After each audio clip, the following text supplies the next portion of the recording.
Hi, SAC scientists, and we're back. This is episode 4. As you can tell, today I am prepared for our Diet Coke and Mentos challenge. My children are also prepared for the challenge. I'm just kidding. If you want to wear any poncho or use an umbrella or have coverings for yourselves, you're fine. You can do that. But if not, don't worry. It's okay. So I'm going to take this off just so that I can see. You should have your Diet Coke and your Mentos available to you.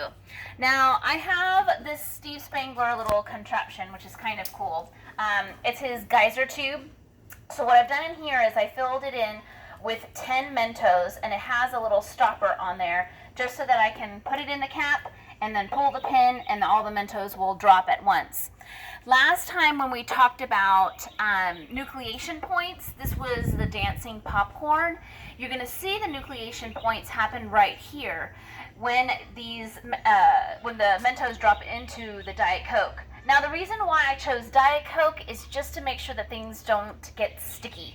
Since it doesn't have sugar, it'll still have the same reaction, but won't leave sticky everywhere. Now, I do have Sprite right over here. Now, that one will be a little bit sticky, and that's going to be later on to actually extend this experiment a little bit more. All right, so we've got the Mentos locked and loaded, ready to go, and I've got my Diet Coke. Now, your challenge is to see how high the Diet Coke will geyser up. And remember, this liquefied carbon dioxide is trying to escape and trying to find a path of escape. So the more Mentos you put in, the better the reaction. But there may not always be an exact number. So this is our magic number of 10. All right, I'm going to place the geyser tube in there. And then I'm going to pull the pin, and we're going to stand back.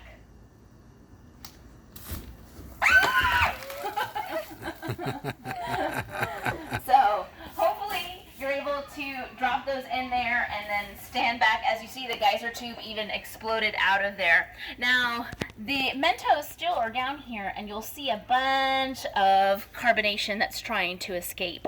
So it's finding that liquid carbon dioxide is finding the nucleation points on the on the Mentos, and then escaped out.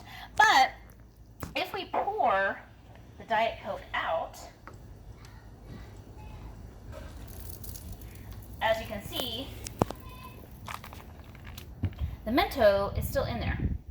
So there's these microscopic little crevices that create these nucleation points in the Mentos, but the Mentos is still there. So there's not necessarily a chemical reaction that happened with the Mentos since it's still intact, but it is a physical reaction that happens with the carbon dioxide. Let's see if I drop it back in there if something happens. So nothing much happened there. The carbon dioxide already reacted. So hopefully you guys have fun with this at home. Make sure that you do it outside in an open space. Make sure that you have parent or adult supervision as any time that you do these things. And make sure that you have fun and stay safe.